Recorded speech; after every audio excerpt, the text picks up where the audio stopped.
Lo vamos a recibir al gerente de comunicación del Grupo Clarín, Martín Chevers. Bienvenido, muchísimas gracias por atender a Infobae TV.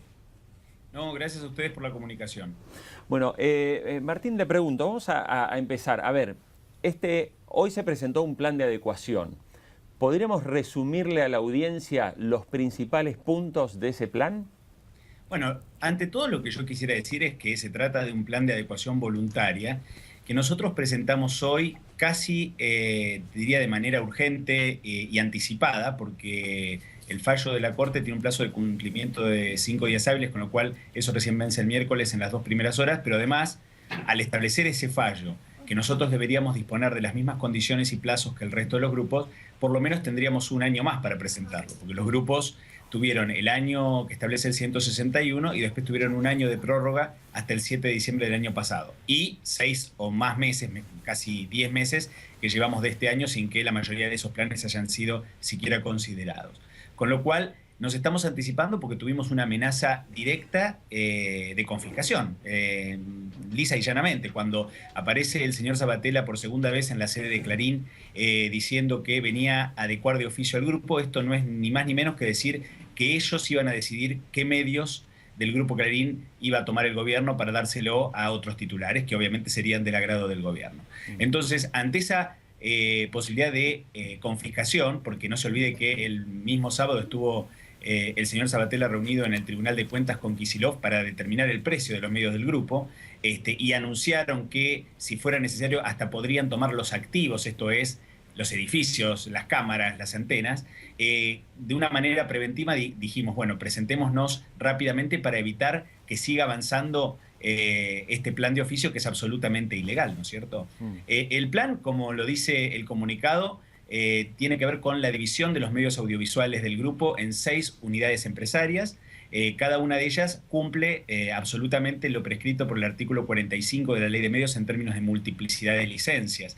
O sea, tanto la unidad 1, que tiene que ver con Canal 13, Canal 12 de Córdoba, Radio Mitre, FM 100 y 24 licencias de cablevisión donde no haya televisión abierta, como la unidad 2, que tiene que ver con el grueso de las operaciones de cablevisión y Fibertel, como la unidad 3, que es un cable más pequeño, la unidad 4, que son las señales audiovisuales que no usan espectro, que además es un disparate que estén restringidas en la ley de medios, la unidad 5, que son FM del interior, y la unidad 6, que son 2 canales de televisión del interior. Bueno, esto así ha sido dividido. Obviamente estamos en la etapa de determinación de los activos, de organización de la arquitectura jurídica y societaria que va a requerir el plan de adecuación. Todavía no estamos en la etapa de definición de los nuevos titulares, ¿no es cierto?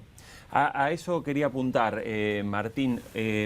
A día de hoy, el Grupo Clarín, en este proyecto, digamos, de desinversiones, todavía no tiene ningún nombre, ni ningún grupo, ni ninguna empresa que pueda llegar a ser la interesada en ir adquiriendo esas unidades. Absolutamente, este es un plan que tiene varias etapas, estamos en una etapa inicial, se deben dar una cantidad de pasos jurídicos, societarios y administrativos. No se olvide que esto requiere muchas autorizaciones, no solo del AFSCA, sino de la Inspección General de Justicia, de la Comisión Nacional de Valores, o sea que esto es un procedimiento muy complejo. Y además la arquitectura y el volumen del grupo también es complejo, con lo cual no se olvide que estamos en un mercado muy restringido como el argentino. Todo esto va a llevar bastante tiempo, bastantes meses, y obviamente lo que pretendemos es que el AFSCA, y si no lo hace el AFSCA, la justicia, nos respeten los mismos tiempos y las mismas posibilidades que han tenido el resto de los grupos, que la mayoría de ellos, la gran mayoría de ellos, no está adecuado todavía.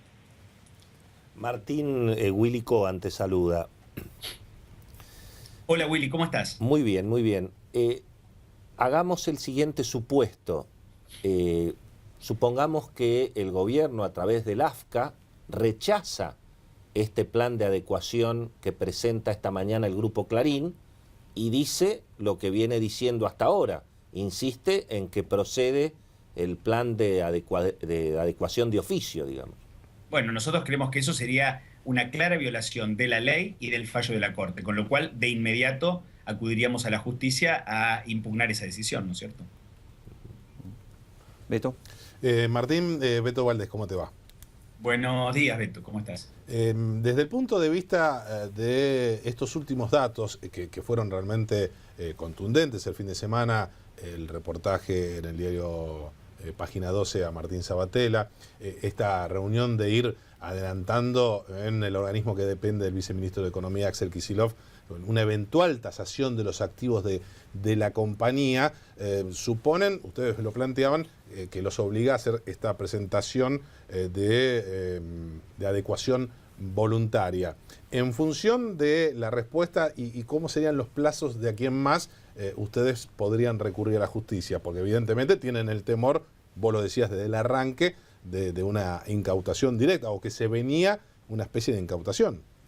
Bueno, claramente, todas las señales indicaban eso. Yo creo que ahora tenemos que esperar lo que suceda en la administración. La pelota, como se dice en la jerga, está del otro lado de la cancha.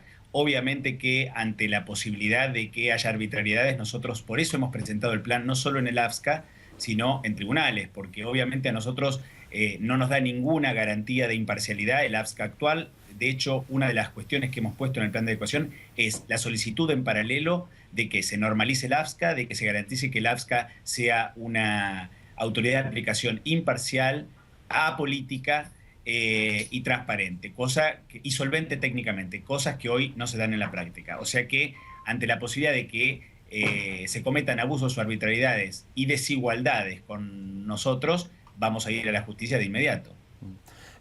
Martín, el otro día se conoció, bueno, el propio titular de la AFSCA, Martín Sabatella, habló de aquella propuesta de David Martínez, un socio minoritario de Cablevisión, con un plan de adecuación. ¿Cuál es la postura en ese sentido del grupo con esta propuesta?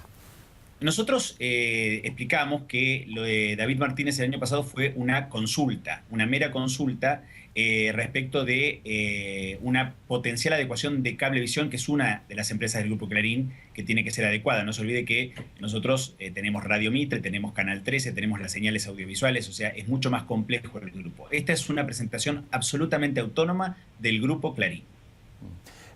Martín, finalmente, a ver, la Corte Suprema ya ha fijado una serie de fallos previos en los cuales ha dejado en claro sobre el tema de la pauta oficial, el caso de Río Negro. Bueno, ¿qué ocurriría o qué alternativas tiene el Grupo Clarín si eventualmente el gobierno decide desoír y avanzar de plano y derecho con una adecuación compulsiva? Mire, nosotros siempre hemos dicho que nuestra defensa está en la ley y en los tribunales. La verdad es que frente a la arbitrariedad estatal no tenemos ninguna otra defensa que los tribunales nacionales e internacionales, a los cuales incluso aprovecho para decir que vamos a seguir reclamando la nulidad de los artículos cuestionados por la ley. Vamos a ir a tribunales internacionales porque creemos que el artículo 45 y el 161 vulneran abiertamente el Pacto de San José de Costa Rica. No conocemos ningún país del mundo, ni siquiera Venezuela o Ecuador, que hayan desconocido retroactivamente licencias vigentes con varios años por delante. O sea, esto para nosotros sigue siendo grave y vamos a seguir reclamando. Si lo que sucede ahora es que esta arbitrariedad se traduce a la aplicación de la ley y pretenden aplicarnos a nosotros distintos estándares y pretenden confiscarnos nuestros medios de comunicación a través de un plan de oficio, obviamente que vamos a recurrir a tribunales y creemos que esto debiera ser obviamente detenido por la justicia, porque si no estaríamos frente a un caso tan brutal de desigualdad ante la ley y de silenciamiento de medios críticos que, no sé, no se me ocurre pensar en qué país podría ser posible eso, ¿no? Martín, usted nos decía recién que el grupo se dividirá en 6 unidades más pequeñas. ¿Quiénes son los accionistas de esas unidades más pequeñas? Bueno, esto justamente es lo que le dije, esto corresponde a una etapa ulterior del plan. En esta etapa lo que está definido son las arquitecturas societarias y operativas de las unidades, que son las que ustedes comentaron y están publicadas en Infobae por lo que vi recién, y tenemos que avanzar paso a paso, esperar que se vayan aprobando estas unidades, estas organizaciones societarias, para ir después definiendo, evaluando quiénes van a ser los nuevos titulares. Martín Echevers, gerente de comunicaciones externas del Grupo Clarín, muchísimas gracias por el contacto con Infobae TV. No, gracias a ustedes y siempre a su disposición.